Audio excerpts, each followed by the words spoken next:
Cristo. La grandeza del Dios que nosotros le servimos no está en la tierra, es en la eternidad del alma. Su nombre, gloria. Es para cuando ya tú no estés aquí, es garantizar una eternidad de vida.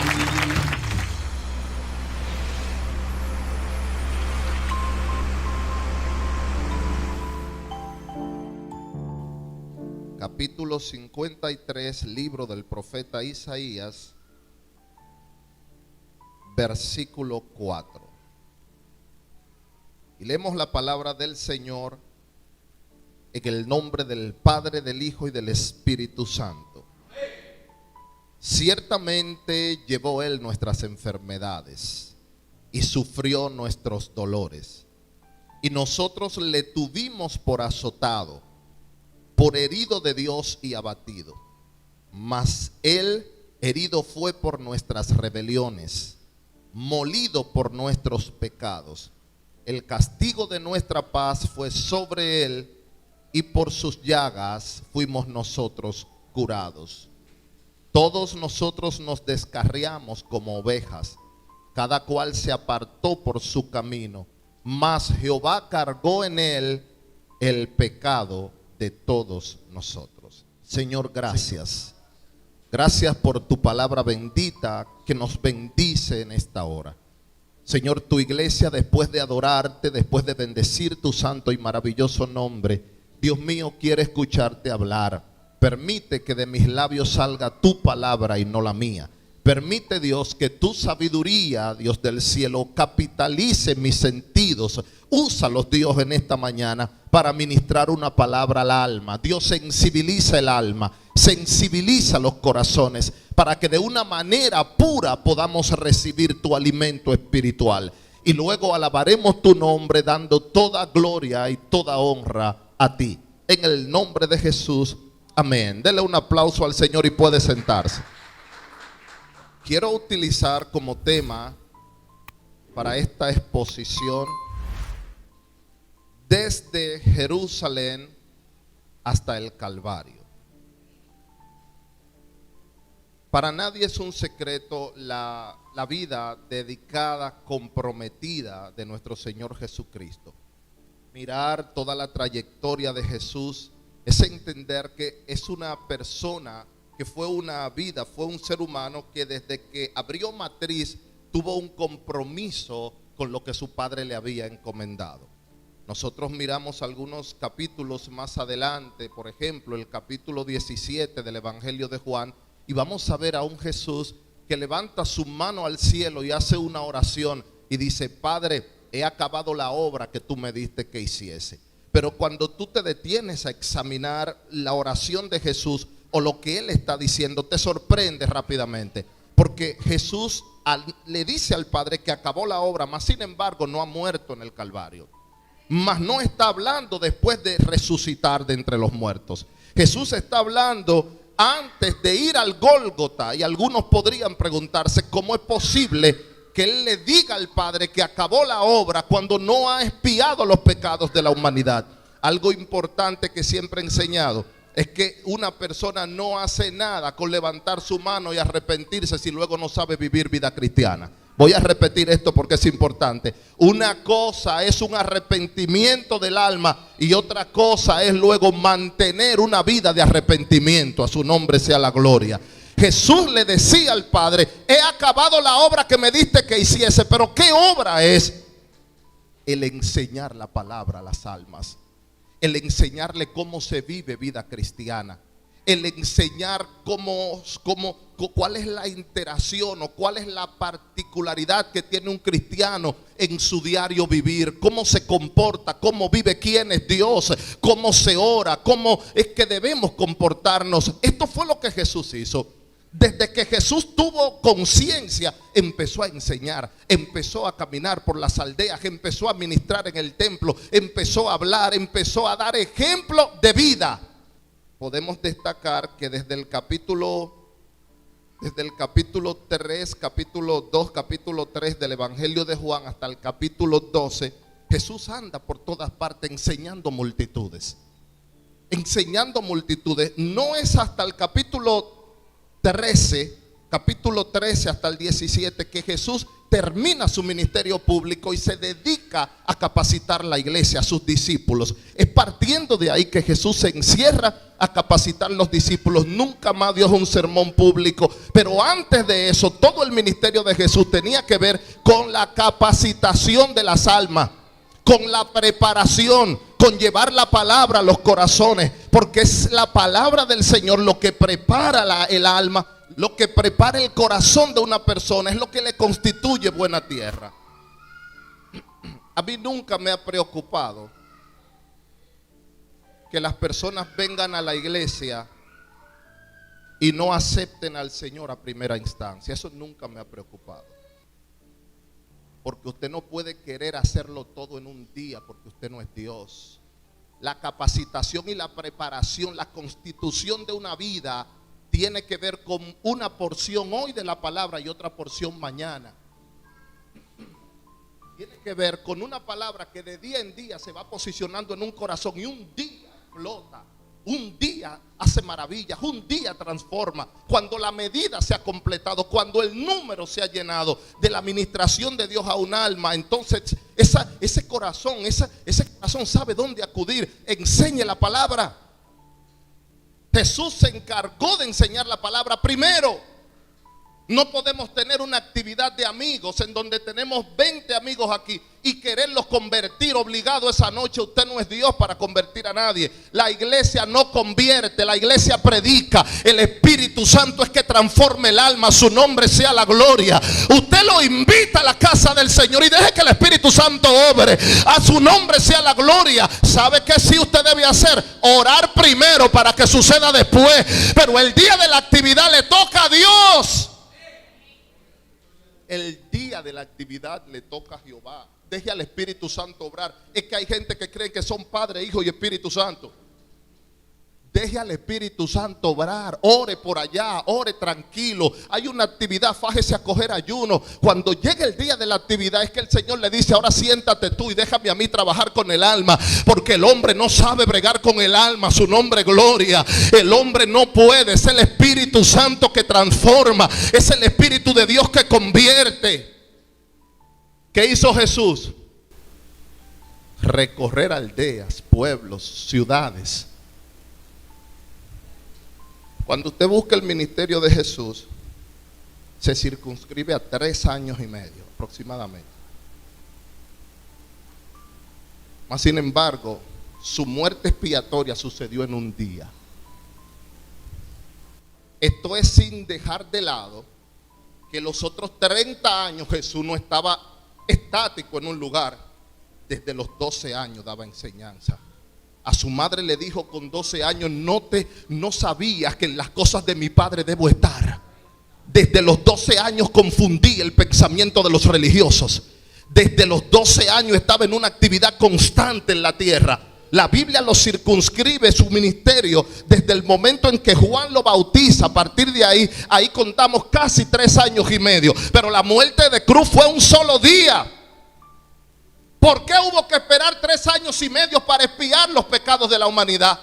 Es que el asunto no era expiar los pecados única y exclusivamente.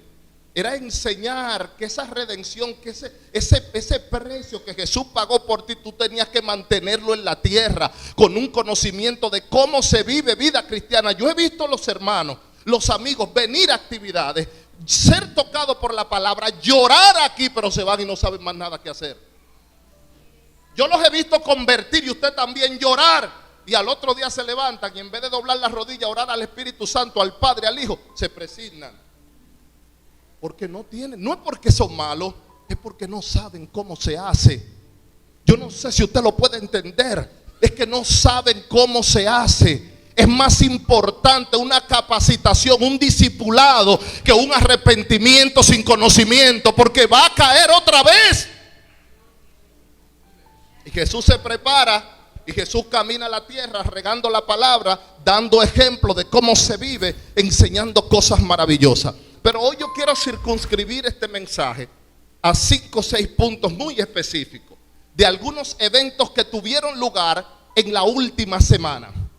Esto que nosotros llamamos, o no nosotros, culturalmente, como producto de la doctrina inculcada a los pueblos de Latinoamérica, de la iglesia romana, le llamamos Semana Santa, que inicia con el Domingo de Ramos y termina con el Domingo de Resurrección.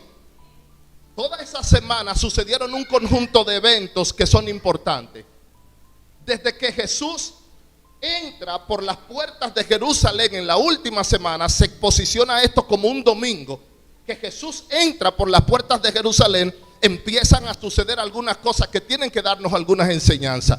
Yo quiero que usted la tome en este día porque son importantes. La palabra del Señor enseña que cuando Jesús entra por Jerusalén, lo primero que hace es mandar a buscar un pollino, mandar a buscar un asno. Pero ¿por qué Jesús hace esto? Número uno, Jesús quería dar fiel cumplimiento a lo que Dios había dicho. Recuerden que Zacarías 9:9 había determinado que la entrada de Jesús, que la forma en que el Mesías llegaría a la tierra, no era cabalgando un alazán precioso, no era cabalgando caballos blancos, no era cabalgando caballos pura sangre, no, era un asno. Todos conocen que la tipología de un asno es humildad. Bendito sea el Señor. Todos saben que la tipología de un asno es mansedumbre. Bendito sea el Señor. Es trabajo, es sacrificio. Y el Señor entra, como dice Zacarías, cuando dice: alégrate mucho, hija de Sión, da voces de júbilo, hija de Jerusalén, porque he aquí tu rey viene. Pero él viene con estas características: manso, humilde, cabalgando en un asno, pollino de asna. Eso es lo que dice Zacarías, alegando que el que viene no es un Mesías Ben David, no, victoriosos no, es un Mesías Ben Yosef, es un Mesías sufriente, es un Mesías humilde, que viene a dar ejemplo a la tierra, su nombre gloria. Ahora no, los cristianos de ahora somos empompados, los cristianos de ahora queremos andar en lo más alto. Quítate esa ropa que no es de cristiano. Y no es que andes con harapos, no hay necesidad, pero a veces vestimos el alma también. Tú no puedes vestirte literalmente de gala, pero vestir también tu alma. Ten mucho cuidado porque se engrosa. Dice la palabra que el principio de la sabiduría, humildad, postrarse. Tú eres sabio, sométete. Tú eres sabio, póstrate delante de tu Dios. Esto fue lo que enseñó Jesús. Jesús, cuando manda a buscar este pollino, Jesús enseña cómo es que él va a entrar a la ciudad. Jesús sabía cómo le iban a esperar. ¿Sabe cómo lo estaban esperando? Cuando él iba en su pollino, ¿sabe cómo lo estaban esperando? Con palmeras y gloria. Gritaban y decían: Hosana al que viene, gloria a Dios. La palabra Hosana, que es una exclamación que dice: sálvanos ahora. Ellos lo estaban viendo como el Mesías inmediato. Pero es importante saber que el Dios que tú le sirves no tiene que ver con el ahora en totalidad. Déjame decirte esto: la grandeza del Dios que nosotros le servimos no está en la tierra, es en la eternidad del alma. Su nombre gloria. Es para cuando ya tú no estés aquí, el garantizar una eternidad de vida. Hosana al que viene en el nombre del Señor. Sálvanos ahora. ¿De qué? ¿Cuál era el clamor que salía? ¿Cuál era la exclamación que salía del corazón del pueblo? No era que los salvara de su vida de pecado. Ellos estaban clamando que los liberaran del yugo romano. Ellos estaban equivocados. Estaban viendo a Jesús como un libertador físico, literal, como un Jesús que venía con un ejército celestial a cortarle la cabeza a Herodes, a Pilato y a todos los líderes de la tierra. Se equivocaron entonces. Ese no fue el Jesús que vino. El Jesús que vino a la tierra vino con una carta de presentación llamada humildad, a su nombre gloria, llamada mansedumbre, llamada servicio, llamada trabajo. A su nombre sea la gloria. Pero así a veces estamos nosotros, confundiendo a Jesús, confundiendo a Dios. Creemos que Dios viene a librarnos del vecino. Mire, yo estoy molesto con esta situación, pero no es de ahora, toda la vida, porque el cristiano cree que Dios tiene que matar al vecino si el vecino tiene problemática. El cristiano cree que si un brujo está ahí hay que mudarlo. No, que no se mude, que se quede. Empieza a alabar a Dios, empieza a saludarlo, empieza a predicar el evangelio, empieza a darle amor, a su nombre gloria. No, que Dios no se lo lleve, que lo convierta, a su nombre gloria. Pero a veces creemos que Jesús viene como esperaban los judíos, con una espada desenvainada a cortar cabeza. Ese no es Dios, usted está equivocado. A veces creemos que Dios es un anciano con un látigo desde el cielo. Ese no es Dios. Tú has dibujado y has diseñado un Dios. Tú has dogmatizado tu fe.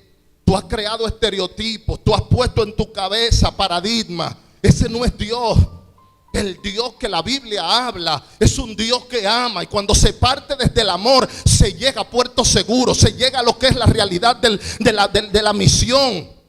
Búsquenme un pollino que voy a entrar, para que nadie se equivoque, para que no digan que llegué en limusina, para que no esperen de mí más de lo que yo vine a dar. No.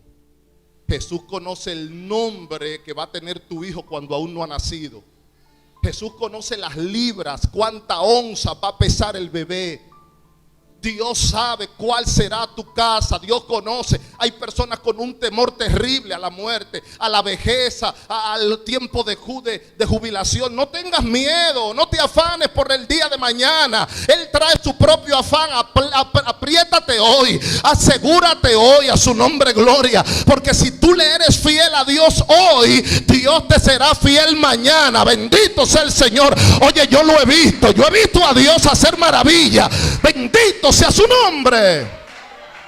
La palabra reino significa gobierno. Cuando la Biblia habla del reino de los cielos, no está hablando de un reino literal. No está hablando de un trono en donde se va a sentar alguien a gobernar un conjunto de súbditos o de personas. No, está hablando del gobierno que ejerce el Señor en el corazón del hombre. Está hablando de ese gobierno que cuando nadie te ve y el deseo del pecado, porque yo quiero decirle algo. Oiga, esto no tiene que ver que sea pastor, evangelista, misionero, diácono, apóstol. No, aquí la carne no se convierte, la carne no evangélica. Cuando la carne quiere doler y los deseos de pecado vienen a la carne, lo único que te ayuda, gloria a Dios, es el poder del Espíritu Santo. Es el conocimiento de la palabra. Es que tú pones en balanza lo que te ofrece la carne y el pecado y lo que te ofrece la gracia y el reino de los cielos. Pero el pecado siempre vendrá a la carne a quererte ministrar. Entonces ese gobierno de Jesús se siente en este corazón para trabajar esas áreas, para dirigirte, para cuando la carne diga que no, el Espíritu bajo el gobierno de Jesús te dice que sí. Cuando este conocimiento de la palabra viene a la mente, te dice no lo hagas porque la paga del pecado es muerte. No lo hagas, no, mantente en santidad que Dios te va a honrar. Es que no aguanto, es que quiero un esposo, es que quiero una esposa, es que no aguanto más. Oye, aguántate un poquito, que Dios te va a dar una doncella, a su nombre gloria. Dios te va a dar un príncipe, a su nombre gloria. ¿Cuántos no se han casado desesperados? ¿Y sabe lo que pasa? Terminan divorciados urgentemente porque no lo dio Dios. Pero cuando tú le aguantas el tiempo a papá, ay, qué lindo es Dios. Cuando tú aguantas ese momentito, lo que Jehová te entrega no es cualquier cosa, es un regalo, es un príncipe, es un trofeo, a su nombre gloria, es una esposa, es una doncella. Cuando Jesús pasa a las puertas de Jerusalén, que lo alaban, hosana al que viene, lo próximo que Jesús hace es llegar al templo. Esto es maravilloso, porque esto me da muchas cosas a entender. Esto me dice que desde que Jesús entró a la ciudad, se fue a la casa de su padre. Oye, esto qué lindo. Hay personas que van de misiones, hay personas que son evangelistas, pero tú no lo ves en la casa. Andan predicando por donde quiera, andan cantando por donde quiera, tienen un ministerio por donde quiera, pero tú no lo ves en la casa buscando a Dios. Nadie puede dar lo que no tiene. La etapa más fuerte que Jesús iba a vivir era esa última semana. Y desde que entró por las puertas de Jerusalén, lo segundo que hizo fue irse al templo, a su nombre gloria. Porque en la casa de su padre era necesario. Es que cuando tú vas a buscar, tú tienes que ir donde hay, gloria a Dios. Tú tienes que ir a postrarte delante del Dios vivo, a su nombre sea la gloria. Y dice la palabra que Jesús llega al templo. Este es el segundo lugar, el segundo evento de mucha connotación. Cuando llega al templo, ¿sabe qué encuentra? Todo lo opuesto al reino de los cielos. Wow, esto es terrible, porque es que han diseñado un servicio aquí en la tierra. Es que los hombres, mire, cada cabeza es un mundo. Usted ve a veces en la iglesia, cada cabeza tiene un prototipo de cómo dirigir la iglesia, de cómo alabar a Dios. Pero nadie dice la cabeza está aquí, vamos a someternos a lo que dice este. La tierra ha creado religiones, ha dividido la fe como en miles y miles de pedazos. Y cada quien tiene un librito. Jesús, cuando llega al templo donde debía haber pan de vida, encuentra lo siguiente. Es más, Jesús ni habló, Jesús cogió un látigo. Dice la Biblia que se hizo un látigo, mire, un fuete fue un asunto de él. Y empezó a volcar la mesa de los cambistas. Empezó a volcar todo, gloria a Dios. Y dice Isaías 56, capítulo 7, porque ahí fue esa exclamación que ustedes oyen: mi casa será llamada casa de oración será llamada mi casa, mas ustedes la han convertido en cueva de ladrones. Eso está profetizado en Isaías 56, capítulo versículo 7. Jesús le está dando fiel cumplimiento a lo que ya él había visto en ciencia, gloria a Dios. Pero yo quiero que sepas algo: el servicio que estaban haciendo ahí, donde habían palomas que la vendían, donde había esto, donde había de todo, Jesús dice: casa de oración será llamada, y la bota.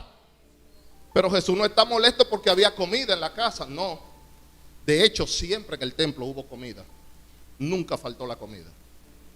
Quiero que no malinterpreten esto. Yo fui a predicar a un lugar, a Jonker, en el Bronx. Y cuando hay muchos lugares, me ha sucedido mucho en Centroamérica.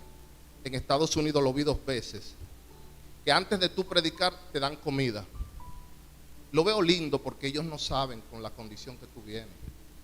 Y un corazón que ama es preventivo. Hay personas que ni han comido, que quizás no tienen. Usted tiene, usted comió, pero hay otros que no. En este país hay personas que para ir a predicar, yo vi una vez un evangelista, amigo, me dio mucha pena, cruzando el puente Juan Carlos a pie hasta llegar aquí a la Charle de Gol con San Isidro, porque no tenía para pagar un pasaje de ahí a ahí. Y ahí él iba a coger otro vehículo. Y así iba para una iglesia a predicar. Hay personas que no tienen. Y que así mismo como no tienen, llegan con hambre a veces, y fajarse a predicar 40 minutos, 1 hora, y después la iglesia quiere que le ministren, porque si no le ministran, Dios no habló. Si no le ponen la mano y le dan profecía, Dios no ha hablado. Pero no piensan en la barriga de ese señor que no saben si comió, que no saben si tenía para llevar ese saco a la lavandería. En Centroamérica te llevan a cenar primero, no te llevan a restaurar, no es necesario, pero suplen la necesidad. En la misma iglesia hay departamentos, hay cocina, hay áreas específicas. Y ahí, mire, usted sabe la tortilla y la pupusa que yo comí en Guatemala, en El Salvador, en esos países. Siempre antes de predicar, y cuando iba a predicar era gordito que subía, con fuerza. Yo decía gloria a Dios como nunca. Gloria. Y allá en Estados Unidos me pasó también, en una iglesia de un pastor amigo, que cuando llego me bajan a un sótano, al basement, y cuando bajo parecía un supermercado lleno de provisiones. Parecía un supermercado. Usted sabe que la nación americana provee, ayuda, suple a las iglesias, colaboran para que las iglesias la den a los necesitados en las comunidades. En el templo había comida. De hecho, los diezmos y las ofrendas que se llevaban al templo eran para 7 cosas, para 5 cosas: la viuda, el huérfano, el extranjero, el levita y el sacerdote. No era comérselo solamente el sacerdote, no era comérselo el pastor nada más, es para utilizarlo. Había alimento en la casa, los panes estaban ahí siempre. Jesús no se molestó porque encontró panes, Jesús no se molestó porque encontró comida.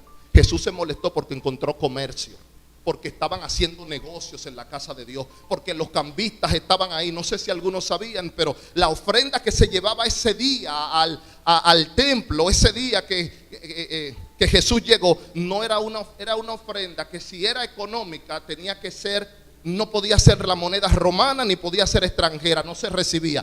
Había que cambiarla. Para eso estaban los cambistas, para cambiarlas ahí, darle la moneda equivalente o darle el animal que usted necesitaba, pero no podían echar dinero extranjero, no podían echar dinero romano. Pero entonces los cambistas estaban aprovechándose de la situación y robaban. Y Jesús le llama cueva de ladrones. Jesús llega a Getsemaní, y cuando está en ese lugar, lo primero que Jesús hace es apartarse a orar. Él enseña el principio de la oración. ¿Qué iba a pasar en lo adelante? Ya Jesús lo conocía. Nadie sorprende a Jesús. Yo por eso es que creo y le digo a muchas personas, no te preocupes por lo que va a pasar, porque tu Dios lo sabe y si Él tiene cuidado de ti, todo estará en control. Hermano, yo quiero decirle algo a usted y los que tienen algunos años conociéndome, yo no me desespero. A mí usted no me va a desesperar ni nada.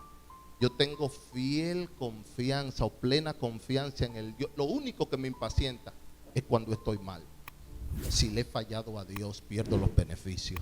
Pero el hombre que está, la mujer que está en las manos de Dios, la mujer que está siendo firme, oye, no te preocupes por el día de mañana, te está diciendo Dios, yo tengo todo en control. Si Jesús está en la barca, el viento se va a enmudecer, la mar se va a tranquilizar si Él está ahí. ¿Tú no crees que Jesús está en tu casa? ¿Tú no crees que Jesús está en tu vida? Pues siéntete confiado, camina como león en la selva, erguido, bonito, alegre, siéntete bien, ten confianza, manifiéstalo, enseña a otros con eso. Jesús conocía lo que iba a pasar en Getsemaní.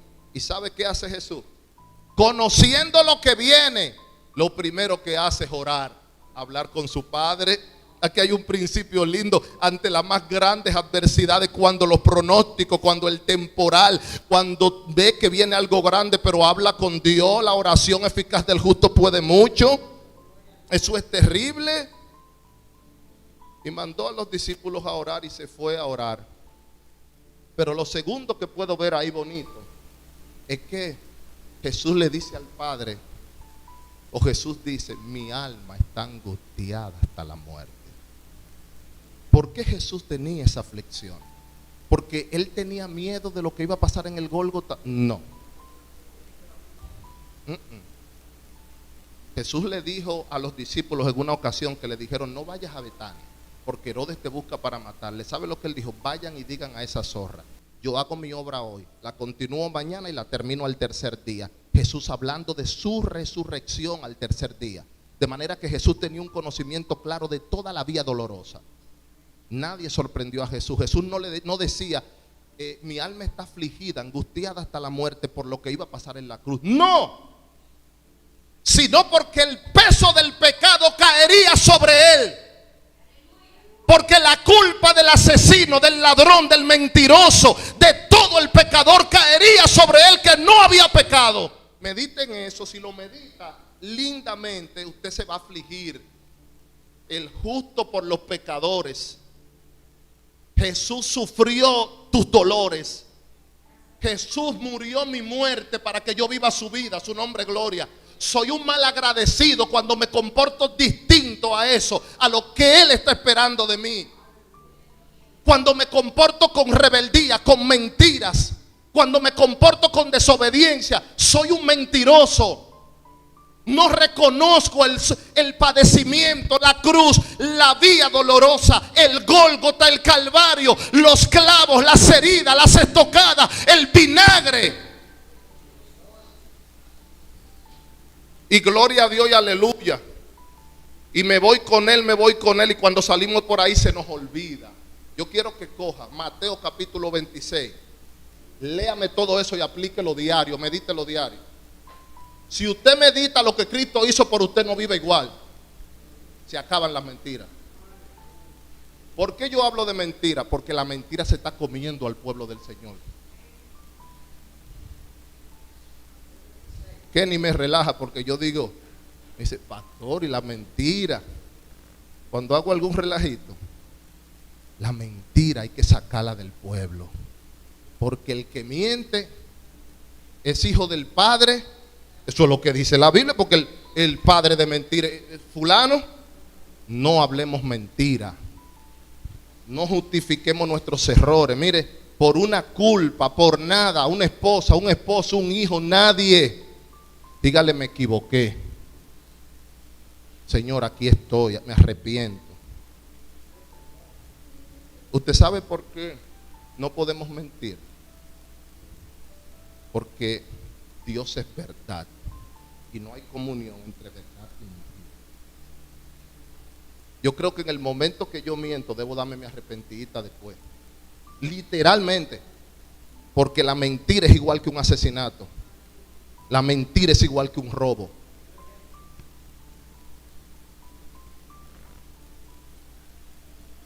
Y Jesús está ahí en Getsemaní, mi alma está angustiada hasta la muerte, está angustiada porque demasiado pecado va a caer sobre mi vida, porque demasiadas cosas el Señor, el mundo hizo y el Señor la pagó por nosotros. Dice,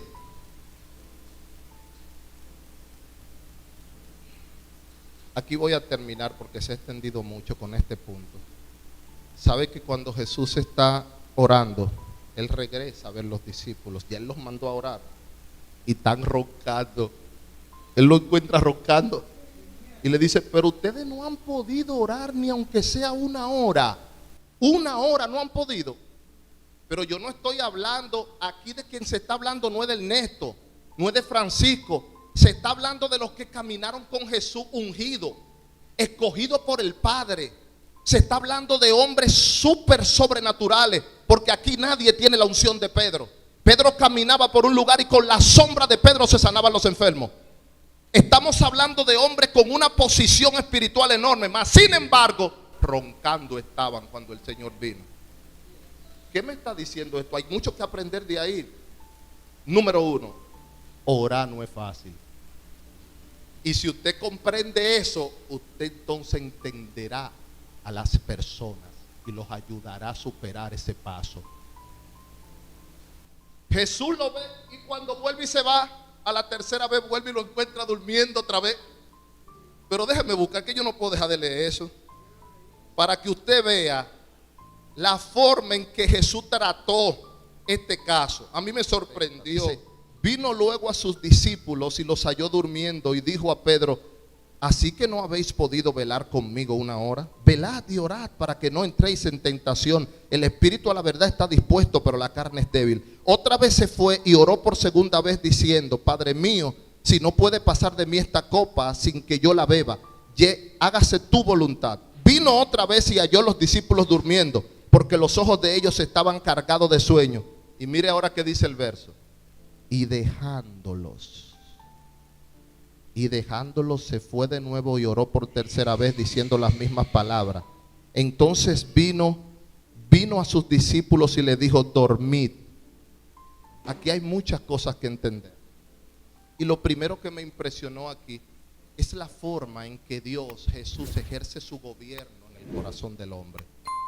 El gobierno de Jesús no es subyugando, no es obligando. El gobierno de Jesús es conquistando.